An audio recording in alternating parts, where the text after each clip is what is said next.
అన్న ఈరోజు 5 రూపాయలకే పెద్దాయన అందరికీ కడుపు నిండాలనే ఉద్దేశంతో 5 రూపాయలకి భోజనం అందించడం గాని లేకపోతే అల్పాహారం గాని ఎట్లుందన్న ఈ అన్న క్యాంటీన్‌లో? నాకు మాత్రం బాగానే ఉందండి.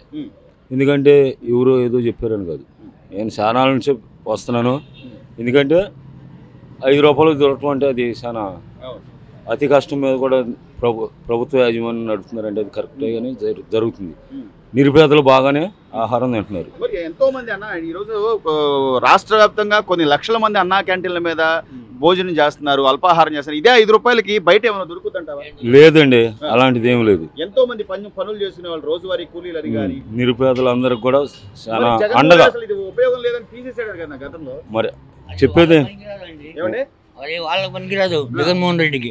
ఇది అంటే మాలని పేదల కోసం అన్న క్యాంటీన్ అంటే 5 రూపాయలతో టిఫిన్ దొరుకుతుంది, 5 రూపాయలతో భోజనం దొరుకుతుంది, సాయంత్రం 5 రూపాయలతో భోజనం. మేము రిక్షా పని దొక్కుంటాం, మరి కూలీ చేసుకుంటే కావాలి కదా.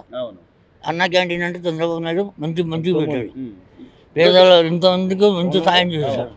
కందిపప్పు రేటు పెరిగింది, మినపగుళ్ళు రేటు పెరిగింది, రైస్ పెరిగింది, అయినా కూడా 5 రూపాయలకే అందించండి అని ఆయన చెప్పడం అంటే. అన్న క్యాంటీన్లో ఏంటంటే అన్ని రేట్లు పెరిగిన చంద్రబాబు నాయుడు చూసినట్టుగా పేదల కోసం చాలా కష్టపడుతున్నాడు. ఎట్లుందన్న పరిపాలన ఎలా ఉంది చంద్రబాబు గారు?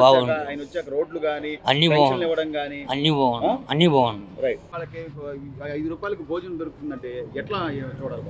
బాగానే చూడాలి. బానే ఉంటుందా? భోజనం గానీ అంతా బానే ఉంటుందా? ఏదో పెట్టామంటే పెట్టినా? లేదండి, బాగానే ఉంటుంది, అన్ని బాగున్నాయి. సాంబార్ బాగుంటుంది, ఇడ్లీ బాగుంటుంది. ఇంకో టోకెన్ కావాలండి అని అడిగినా ఇస్తున్నారా? మళ్ళీ ఇదివరకు లైన్ నుంచి వచ్చేది, ఇప్పుడు డైరెక్ట్ గా తినేసి వస్తే మళ్ళీ ఇంకో టోకెన్ ఇస్తాం. అవును. సో ఎట్లుందన్న ఈ అన్నా క్యాంటీన్ లో ఈరోజు చంద్రబాబు గారు పెట్టి ప్రతి పేదవాడికి కడుపు నిండాలి అనే ఉద్దేశంతో ఆయన పెడతాన్ని ఎలా చూడాలి? బాగానే ఉంది సార్, సూపర్ గా ఉంది, బాగానే ఉంది సార్. మన ఇప్పుడు బయట పని చేస్తారు, మా ఊరు ఒడిస్సా నుంచి వచ్చి ఎప్పుడు బయట తినాలి వెళ్ళకి నాకు 100 రూపాయలు కావాలా భోజనం కోసం. ఇక్కడ 5 రూపాయలు ధరికి నా కూలి నా బిడ్డకు నేను పంపిస్తా డబ్బులు. అదే చాలా మా ఊరు ఎక్కడే కాదు, ఒడిస్సా నుంచి వచ్చా నేను. అదే బాగుంది సార్, అదే సూపర్ చంద్రబాబు. మీలాగా ఎంతో మంది వలస కార్మికులు కానీ కూలి పనులు చేసుకుందాం వచ్చే వాళ్ళకి కానీ ఈ 5 రూపాయల భోజనం అనేది ఒక అమృతం లాంటిది ఒక రకంగా చెప్పాలంటే. అమ్ముతుంది సార్, బాగానే ఉంది సార్. సాంబార్ బాగానే ఉంది, కూర బాగానే ఉంటాయి, అన్ని బాగానే ఉంటాయి సార్. పచ్చడి పెడతారు, అన్ని పెడతారు, పెరుగు వేస్తారు చక్కగా. అదే చాలు సార్ మాకు. ఏముంది సార్, 5 రూపాయలు పెరుగు బి దొరకదు సార్. 10 రూపాయలు కావాలి పెరుగు వస్తుంది సార్.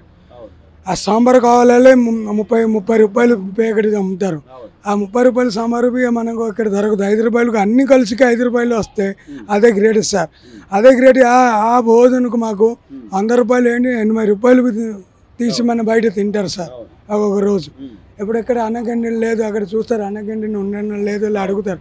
అప్పుడు 5 రూపాయలు భోజనం లేదు, లేకపోతే మనం చాలా బాధపడారు, చాలా